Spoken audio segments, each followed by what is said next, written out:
en plus des projets, des projets EDIE, nous avons aussi 14 projets en partenariat. Donc, en tout, il y a 14 et 10, 24 projets impliquant des grands projets. Des étrangers, plusieurs nationalités, si vous voulez. Oui. Nous avons des Chinois, des Jordaniens, des Syriens, des Égyptiens. Nous avons un projet. Vous dites l'industrie, de quelle industrie?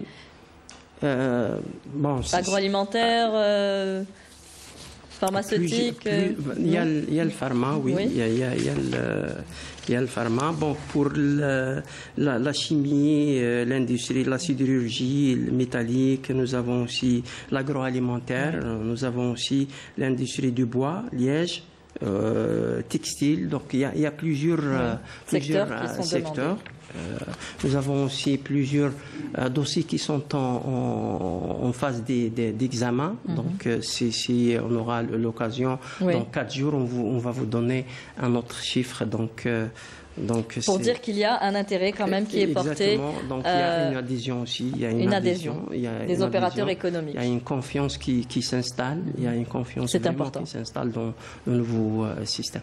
Merci beaucoup, Monsieur Amarkesh. Merci d'avoir répondu à toutes nos questions et de nous avoir éclairé donc sur le rôle de l'AAPI, de tout ce qu'elle est en train d'entreprendre pour capter donc ces investisseurs algériens et étrangers. Nous allons passer à notre deuxième thématique, les relations algéro-italiennes. La visite de Giorgia Meloni, la présidente du Conseil des ministres, s'inscrit dans la continuité de la dynamique des relations bilatérales ouvertes par le traité d'amitié, de bon voisinage et de coopération liant les deux pays. Le choix de l'Algérie pour son premier voyage dans la région témoigne de la solidité et de la profondeur des liens unissant les deux pays. Plusieurs accords de coopération ont été signés. Je vous propose de regarder ce sujet. On revient juste après pour le débat.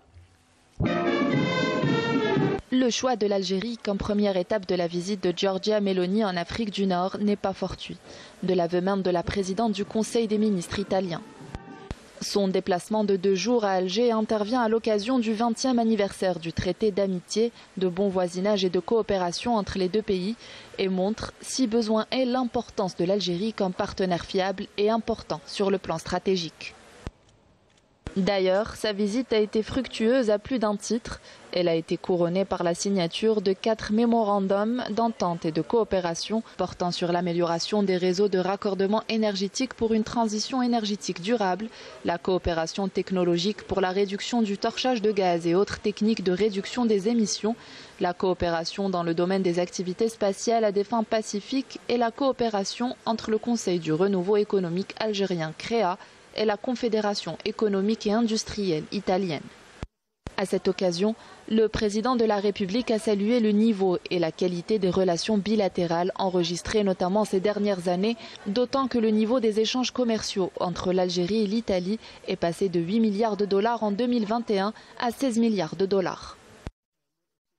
Il a par ailleurs mis en avant l'importance du nouveau projet de gazoduc entre l'Algérie et l'Italie, précisant que cette infrastructure qui permettra à l'Algérie d'exporter l'électricité, l'ammoniac et l'hydrogène sera réalisée en peu de temps et érigera l'Italie en hub de distribution de ses produits énergétiques vers l'Europe. Concernant la fabrication des véhicules de la marque italienne Fiat, qui relève du groupe Stellantis en Algérie, le président de la République a annoncé que le lancement des opérations de fabrication et de commercialisation se fera dès le mois de mars prochain. Sur le plan international, les deux pays ont souligné leur convergence de vues autour de la nécessité d'œuvrer ensemble afin de contribuer à l'instauration de la sécurité et de la paix dans la région méditerranéenne et un grand rapprochement des visions autour des questions régionales. À ce propos, l'Algérie a salué la position positive et pondérée de l'Italie, prônant une solution juste pour la question sahraoui. De son côté, la présidente du Conseil des ministres italien, Giorgia Meloni, a souligné la volonté de son pays de renforcer la coopération dans les domaines énergétiques, économiques, culturels et politiques, indiquant que l'Italie souhaite concrétiser avec l'Algérie un partenariat permettant aux deux pays de réaliser davantage de croissance et de développement, d'établir des passerelles entre les deux rives de la Méditerranée et de contribuer à la stabilité dans la région. La responsable italienne a par ailleurs estimé que dans le contexte de la crise énergétique que traverse l'Europe, l'Algérie peut devenir un leader au niveau africain et mondial dans le domaine de l'énergie. Et pour parler des relations algéro-italiennes, nous avons le plaisir de recevoir sur ce plateau M. Mostafa Mekidesh. Bonsoir. Bonsoir, merci de m'avoir invité. Merci à vous d'avoir accepté. Oui, 90 minutes avec 3 thématiques. Voilà. Merci à vous d'avoir répondu présent. Vous êtes expert, vous êtes économiste et expert des questions énergétiques. Merci encore une fois d'être avec nous ce soir sur ce plateau. Et nous avons avec nous Mohamed Hachi, notre consultant en économie. Merci d'être également avec nous ce soir. Alors, les relations algéro-italiennes sont historiques, on le sait. Aujourd'hui, le choix de l'Algérie comme premier voyage de la présidente du Conseil des ministres italienne en Algérie prouve ou témoigne de la solidité des liens unissant les deux pays. Il y a eu un balai diplomatique ces 2 dernières années du président italien, de l'ancien président du Conseil des ministres, elle à présent. Donc, on a vu quand même. C'est d'autant plus significatif qu'il y a eu changement de majorité politique. C'est-à-dire, c'est plus. Ça n'a pas eu d'impact finalement sur. Au contraire, c'est-à-dire que finalement cet accord stratégique résiste au changement, à l'alternance politique en tout cas en Italie. Ça témoigne de quoi? Ça témoigne, si vous voulez, qu'il y a donc des socles puissants, à la fois rétrospectivement, on va le voir, si vous me donnez le temps, et prospectivement. Rétrospectivement, c'est attaché, donc c'est le 20e anniversaire donc du traité de l'accord stratégique signé, donc ce qui témoigne de la solidité de cet accord. Mais si on veut aller plus loin encore historiquement, donc on peut relier ça donc au soutien qu'a apporté feu Enrico Mattei donc aux négociations, aux équipes de négociation algériennes lors des accords d'Évian et puis ça l'appui qu'il a apporté. Donc tout ça donc finalement donne un socle à ces accords stratégiques. Et puis aussi avec une vision prospective parce que on a vu donc les accords qui ont été signés portent sur des perspectives de 20 à 30 ans, puisqu'on rentre dans les accords relatifs à la transition énergétique et aux énergies renouvelables, qui eux sont dans un champ temporel beaucoup plus loin.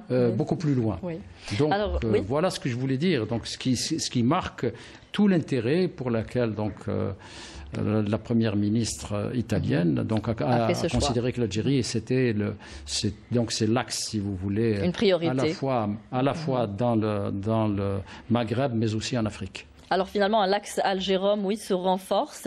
Il est historique, comme vient de le rappeler M. Mekidesh, pour remonter jusqu'à Mattei.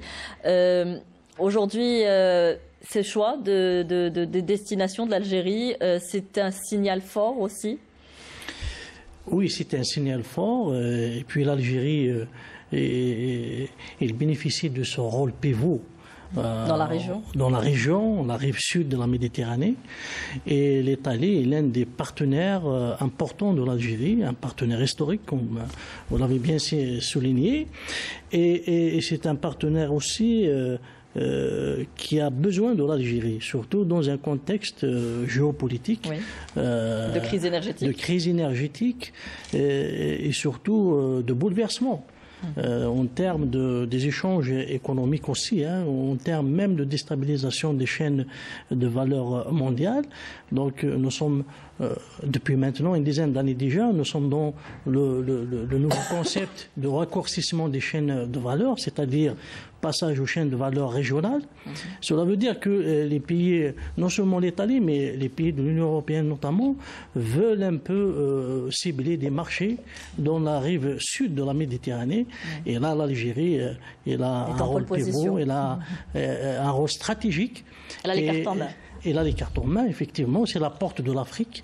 Et puis, elle offre beaucoup d'avantages compétitifs pour des entreprises italiennes, mais toutes les entreprises européennes aussi, qui veulent justement s'inscrire dans, effectivement, les relocalisations. Justement, surtout la crise de Covid, elle a accéléré ce processus de raccourcissement des chaînes de valeur mondiales pour les positionner dans des espaces régionaux. Et là, l'Algérie, justement, doit en profiter. Doit saisir cette chance. C'est une opportunité aujourd'hui que l'Algérie doit saisir. Outre le secteur énergétique, on va en parler, mais il y a aussi d'autres opportunités d'investissement en Algérie qu'il faudrait développer. Juste 2 chiffres pour dire qu'elle l'a déjà saisi. Vous savez que l'Eni, qui est devenu de pétrolier, il est devenu un acteur énergétique, y compris dans le renouvelable et dans la protection de l'environnement, vend annuellement, le groupe Eni, vend annuellement 65 milliards de gaz à ses clients.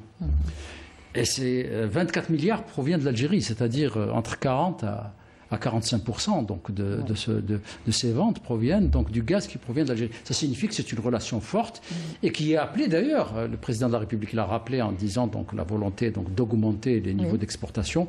Donc ils peuvent aller donc à 50 ou même, voire même dépasser 50. Nous sommes à 25, je pense, 25, 26 milliards. On est à 24 milliards, donc déjà atteint, disons, comme chiffre d'exportation par la Sonatrach. C'est ça, c'est absolument. Donc, même entre 2021, 2020 et 2022, on a exporté beaucoup plus de gaz naturel vers l'Italie. Alors ça signifie, donc, ça c'est pour l'aspect concernant les sources d'énergie traditionnelles. Mais il y a les autres sources d'énergie, parce que lorsqu'on envisage donc non plus le GALCI, mais le GALCI, ce que j'appelle moi le GALCI plus. Pourquoi le premier plus? C'est donc il y ait donc de l'ammoniac, mais aussi de l'hydrogène. Et le gaz, donc ça va pas être donc le nouveau projet qui a été acté par la signature du contrat entre Sonatrach et l'Eni porte sur des visions de très long terme. Donc parce que donc pour mettre en place des infrastructures de production et de transport d'hydrogène, donc en Algérie et bon, préparer donc que l'Italie prépare le hub, parce que l'Algérie considère donc pour l'Europe c'est le hub qui va être pas uniquement pour le gaz naturel, c'est déjà acté donc depuis 2 décennies au moins ou plus. Donc, mais pour d'autres sources d'énergie, donc qui est l'ammoniac. L'Algérie est un grand producteur d'ammoniac, mais aussi de l'autre vecteur énergétique qui est de demain, qui est l'hydrogène. L'hydrogène vert. Mais à ce moment-là, il faudrait aussi que l'Algérie développe, passe à cette transition énergétique, parce que l'hydrogène vert, c'est aussi la production d'électricité à partir d'énergie verte. Tout à fait. Nous devons donc passer vers cette transition. Oui, mais je pense que de ce point de vue-là, donc l'Algérie s'est préparée. Donc il y a eu donc même une étude qu'on gagnerait à connaître, c'est celle qui a été faite par les Allemands,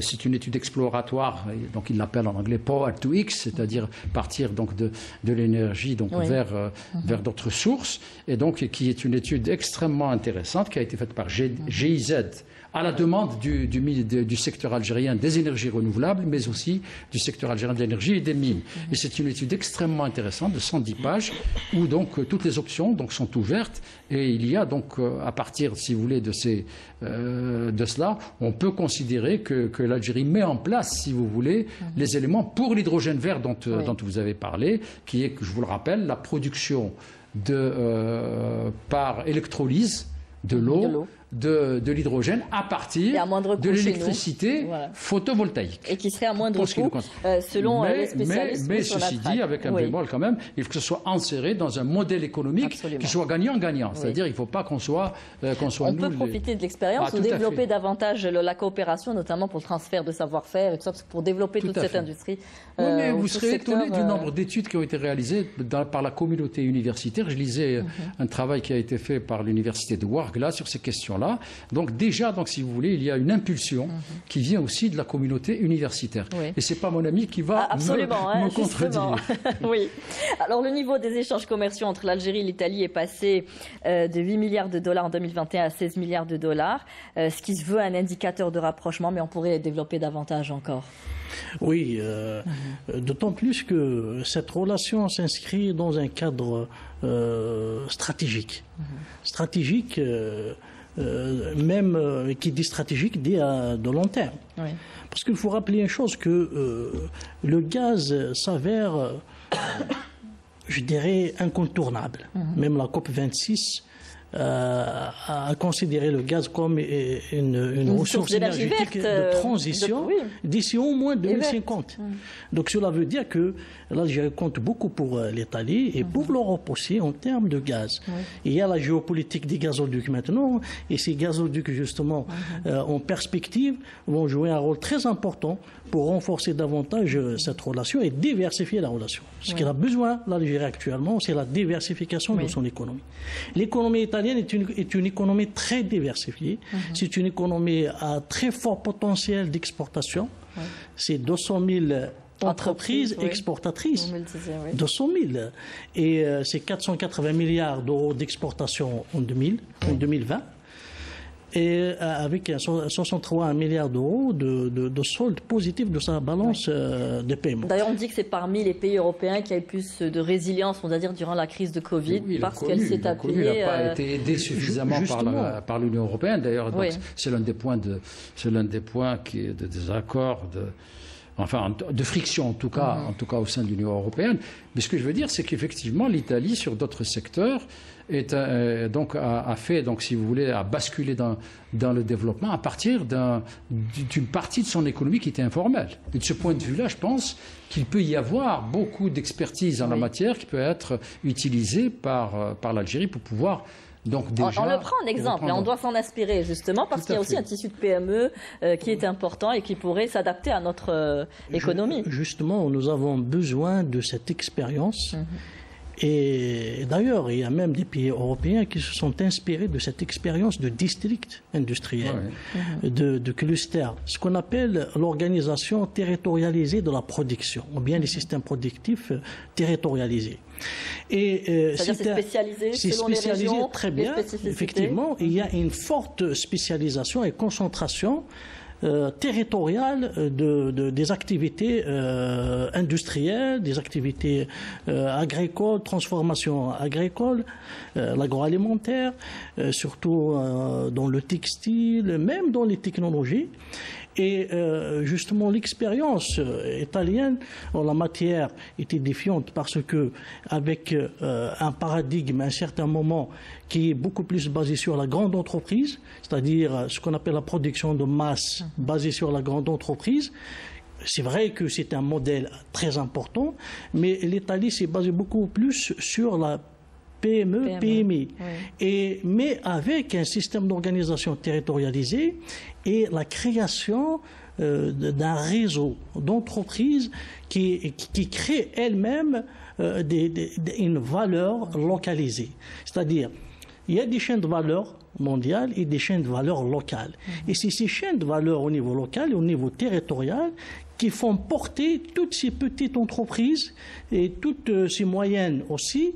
Et à partir de là, il y a un travail de co-compétition, c'est-à-dire au lieu de se livrer une compétition ou bien une concurrence, il y a des externalités positives qui sont dégagées par ce tissu. C'est tout un tissu et qui fait porter ces entreprises en termes d'abord de mutualisation des moyens, même de la recherche et développement et d'utilisation des technologies. Par la suite, c'est avec même ce système, c'est-à-dire de solidarité de petites entreprises qu'ils ont ciblé les marchés à l'étranger.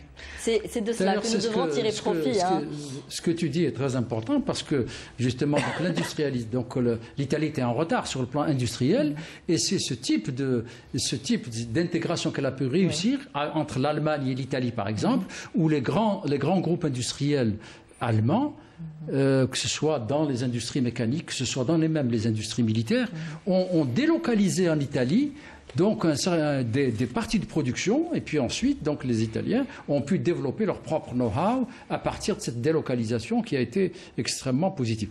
Et je pense qu'avec l'Italie, à la fois sur le plan de l'agroalimentaire, le président en a parlé, mais également dans la mécanique, je pense que dans ces filières, les intégrations que l'on poursuit nous en Algérie, donc pour arriver à 30, 50, 40 et puis ensuite 60%, donc peuvent être menées avec succès avec un partenaire italien qui lui donc a l'expérience de ce type de, si vous voulez, de mutualisation des PME pour pouvoir donc intégrer donc des productions industrielles dans des valeurs internationales, dans les chaînes de valeur internationales. Je rappelle qu'il y a un protocole de partenariat qui a été signé entre le Conseil du renouveau économique algérien, donc le CREA, et la Confédération économique et industrielle italienne, qui devrait favoriser des partenariats de ce qu'on appelle de colocalisation pour une réelle intégration économique.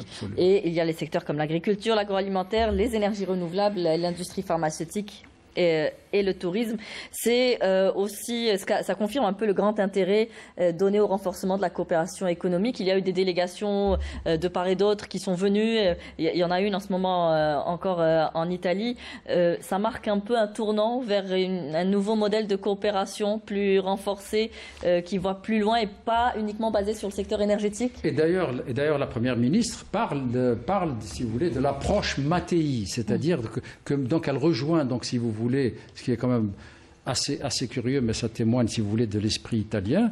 Mattei, qui est une personnalité de gauche, oui, qui était dans l'énergie, qui est de la droite, oui, si vous voulez, ont la même vision sur le plan du co-développement, et notamment la question migratoire liée au fait d'aider donc les pays africains, notamment les pays y compris les pays, oui, donc du Maghreb, à avoir un développement industriel décentralisé au niveau de leur pays, de sorte qu'ils n'exportent pas les matières premières pour importer des produits finis, oui, donc avec tout ce que, mais de pouvoir donc les aider à développer leur propre paradigme industriel, et ça, à mon avis, c'est une démarche qui est politiquement, si vous voulez, bien claire dans les accords stratégiques qui ont été signés, pas uniquement dans l'énergie, mais également dans l'industrie et dans les autres filières. Mohamed Hacher.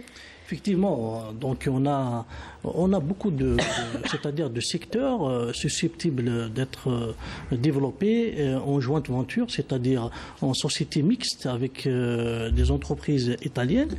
L'identification des secteurs, je pense les opérateurs, avec même la logique commerciale et la logique de marché, vont identifier les activités, les branches à grande valeur ajoutée. Donc c'est cette vision justement de partage d'une valeur. L'Algérie offre aussi un certain nombre d'avantages compétitifs. Parce que si on revient à la réussite des districts industriels italiens, donc c'est parce qu'il y avait des avantages compétitifs internes à l'entreprise, donc leur capacité d'organisation, leur capacité de créer de l'innovation, mais aussi des avantages compétitifs externes. Pour l'Algérie, par exemple, parmi les avantages dont l'Italie a bénéficié les années 70, c'est un régime fiscal très favorable aux petites et moyennes entreprises. Et l'Algérie maintenant, je pense avec la loi 22-18 sur l'investissement, donc il donne beaucoup d'avantages fiscaux, beaucoup d'avantages aux entreprises. Donc cela permettrait aux entreprises italiennes quand même de tirer bénéfice de ces avantages, c'est-à-dire en termes de compétitivité fiscale, mais aussi en termes de coût du travail, c'est-à-dire le coût de la main-d'œuvre en général. Oui. Donc nous sommes compétitifs là-dessus également. Et nous avons quand même aussi des entreprises qui ont fait des efforts très importants, surtout le secteur public, en matière de restructuration industrielle, c'est-à-dire dotés d'équipements industriels très importants. Et maintenant, avec ce genre de partenariat, parce qu'une partie, par exemple, italienne, non seulement il va nous apporter une certaine technologie, une maîtrise, parce qu'il faut savoir une chose, que l'Italie est très en avance en Europe par rapport à l'industrie 4.0. Donc c'est une industrie très avancée également. Donc qu'est-ce qu'on a besoin justement dans ce cadre de ces partenariats? C'est que le plus important, c'est que les partenaires algériens, privés ou publics, vont être insérés dans les chaînes de valeur mondiales. Et c'est ça qui ouvre les portes à l'exportation. Lorsqu'on est intégré, pour nous une sorte de portail pour les autres pays au niveau Et l'intérêt pour les Italiens, justement, il n'y a pas que le marché algérien, il y a aussi le marché africain. Bien sûr. Et l'Algérie, quand même, est aussi un portail vers le sud. Bien dit, voilà. Mélanie, la Première ministre, a bien indiqué que c'était ça sa stratégie, donc sur laquelle ils ont un plan, le plan Mattei, donc ils ont une démarche. Et je pense qu'elle rencontre, si vous voulez, également, si vous voulez, la vision algérienne d'émergence en tout cas de son domaine industriel, de ses industries, avec cette possibilité d'avoir donc une co-localisation industrielle, donc qui va fonctionner du coup parce que l'Italie est passée par là, donc elle a sa propre histoire industrielle qu'elle peut, et ça va permettre une création massive d'emplois, et également, si vous voulez, donc en partie si vous voulez, d'avoir les effets sur la crise migratoire dont elle fait donc une un cheval de bataille également. Un cheval de bataille, absolument. Vous me disiez, hein, il y a aujourd'hui cette marque aujourd'hui qui pourrait nous servir. Hein, donc ce nom de l'Italie. On parlait tout à l'heure du textile, qui est aussi une des industries très développées en Italie, et que nous voulons aujourd'hui relancer. Cela pourrait nous servir également. Et ça nous ouvrirait d'autres. Nous avons la matière première, peut-être. Nous avons aussi une qualité à proposer. Nous avons déjà une base industrielle en place, mais qui a été, disons, un peu abandonnée, un peu délaissée. Voilà, délaissée à un certain moment. Donc, justement, la qualité du produit, que ce soit le textile, le cuir, est de grande qualité. D'ailleurs, les années 80, les années 70, on exportait vers des pays européens comme l'Italie et la France. Et maintenant, justement, un partenariat. Déjà, il y a un partenariat en termes de rénovation des chaînes de production, des équipements de production, mais il faut rajouter maintenant un partenariat en termes de technicité, en termes de marketing, par exemple. Ce qui nous manque, actuellement. L'Italie est parmi les premiers au monde en termes d'exportation de la mode. Donc, c'est un marché de luxe. C'est connu, hein. Et on a besoin justement de ce label italien aussi, de cette touche italienne en termes d'amélioration. Justement, c'est un savoir-faire en termes d'amélioration de contenu de nos produits et de contenant aussi de notre produit. Donc c'est ça une démarche de partenariat. Et de gagnant-gagnant. Et de gagnant-gagnant. Ça peut se retrouver ça dans d'autres secteurs, comme pour les motocycles, Vespa, donc, dont on a parlé, donc à partir de Guelma, je crois que l'ancienne usine qui est à Guelma, donc qui va être donc mise à jour, développée, revenir. Donc d'autant qu'une demande réelle existe, solvable. Donc des jeunes pour les micro-entreprises, je pense que ça pourrait les très jeunes bien fonctionner. donc, peuvent pouvoir acquérir à des prix et également exporter vers les marchés africains avec des. Donc il peut y avoir, si vous voulez, un véritable partenariat, tout à fait, gagnant-gagnant. Et on peut imaginer également d'autres secteurs. C'est pour ça que les visites, si vous voulez, des acteurs professionnels qui sont eux les premiers concernés, donc et qui doivent faire Aujourd'hui, nous avons tout intérêt à faire en sorte que notre climat des affaires soit favorable. Loi, donc, il y a des améliorations. La loi sur les investissements, donc d'ailleurs qui est conjuguée également à la révision de la loi sur les hydrocarbures, donc qui a facilité les choses, qui a fait que, par exemple, c'est l'ENI qui a signé le premier contrat avec la Sonatrach sous l'empire de la nouvelle loi sur les hydrocarbures. Ça a été le premier opérateur industriel international qui s'est engagé. Donc, ce qui veut dire que, donc, du point de vue, donc, si vous voulez, de l'amélioration du climat des affaires, il y a des efforts tous les clignotants sont au vert pour pouvoir donc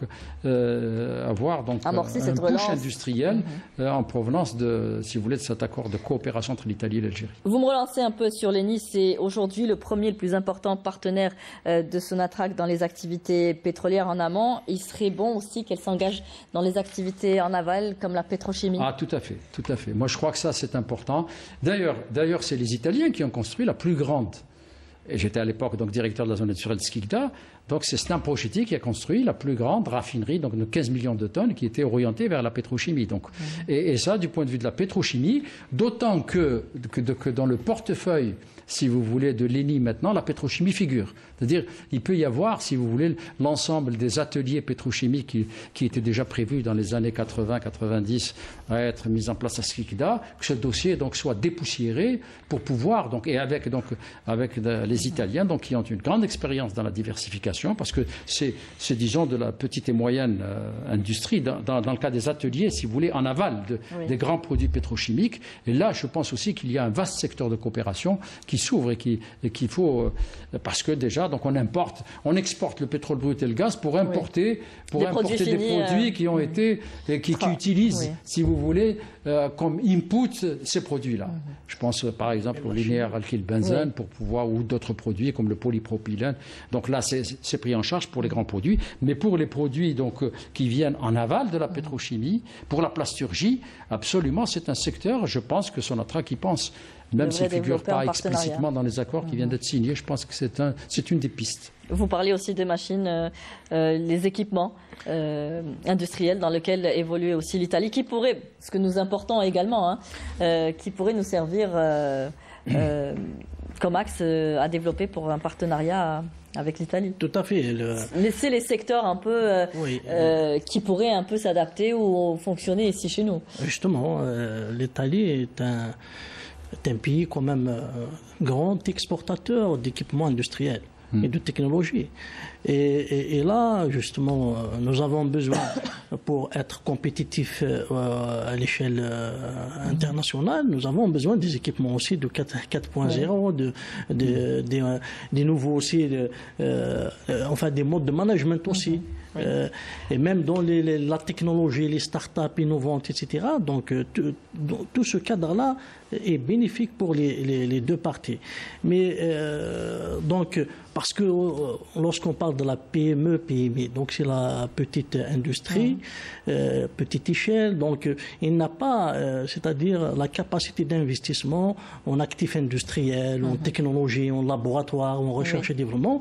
C'est pour cette raison, justement, l'expérience italienne aussi elle est basée sur un dualisme dimensionnel, c'est-à-dire qu'il y a su conjuguer des grands groupes et des petites entreprises de la sous-traitance. C'est-à-dire, donc là, on a des grands groupes, surtout dans les filières publiques. On a, je crois, 11 filières, de grandes filières, qui sont structurées. Et là, on peut justement cibler des filières qu'il faut développer avec de la nouvelle technologie qui vont avoir une taille critique pour cibler des grands marchés à l'international. Mais aussi préparer le terrain comme un réseau de sous-traitants, c'est-à-dire pour la petite entreprise, afin qu'il soit tiré par ces grands groupes. Donc, dans cette logique-là, donc y aller vers un modèle à la fois un système productif local territorialisé basé sur la petite entreprise et sur cette complémentarité bénéfique et collectivement construite, parce que c'est des effets d'externalité positive qui se produisent au fil du temps, donc comme l'organisation de certaines régions dans notre pays. Ensuite, faire des partenariats, comme l'automobile par exemple, avec des grands groupes, pour pouvoir d'abord tirer tout un réseau de sous-traitance de la pièce détachée. On a vu d'ailleurs la visite de la dernière fois d'une grande entreprise de fabrication de pièces détachées, italiennes. Donc ça, il faut faire ce dualisme aussi. Nous avons aussi besoin de groupes de critiques importantes, c'est-à-dire pour faire face à la concurrence et pour avoir ce qu'on appelle l'intensité en capital, investir, avoir de l'argent pour investir dans les technologies mondiales. Et en plus, ce serait des donneurs d'ordre. Et c'est ça aussi. En plus pour qu'ils soient tirés, parce que même les grands groupes en Italie ont besoin de cette petite entreprise, même familiale. D'ailleurs, il y a beaucoup d'entreprises familiales, parce qu'avec ces petites entreprises familiales, ils minimisent les coûts de production. C'est un peu comme le textile chez nous, hein, les petites entreprises familiales avant qui florissaient dans nos régions. Alors, il nous reste quelques minutes pour terminer. Ce qu'on peut dire aussi sur cette relation algéro-italienne, c'est qu'elle est fiable et solide, parce que c'est un des rares pays qui est resté aussi proche de nous, même durant la décennie noire. C'est-à-dire que c'est un partenaire avec lequel on peut se projeter sur le long terme.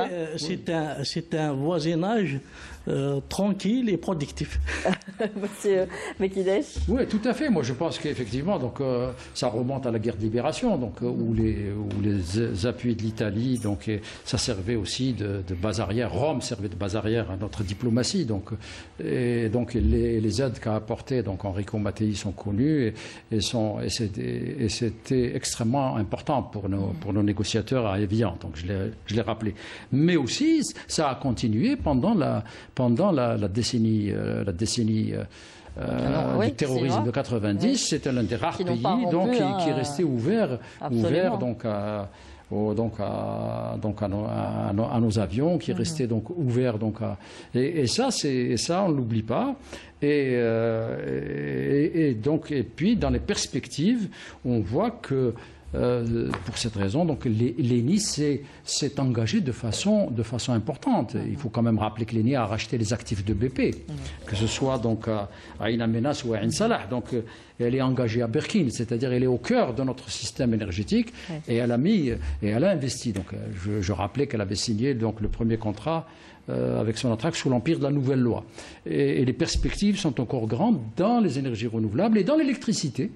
Donc, avec la liaison, donc l'exportation d'électricité, donc qui est également donc un objectif qui est lié, et l'ENI donc est un pays qui à la fois est dans ce secteur.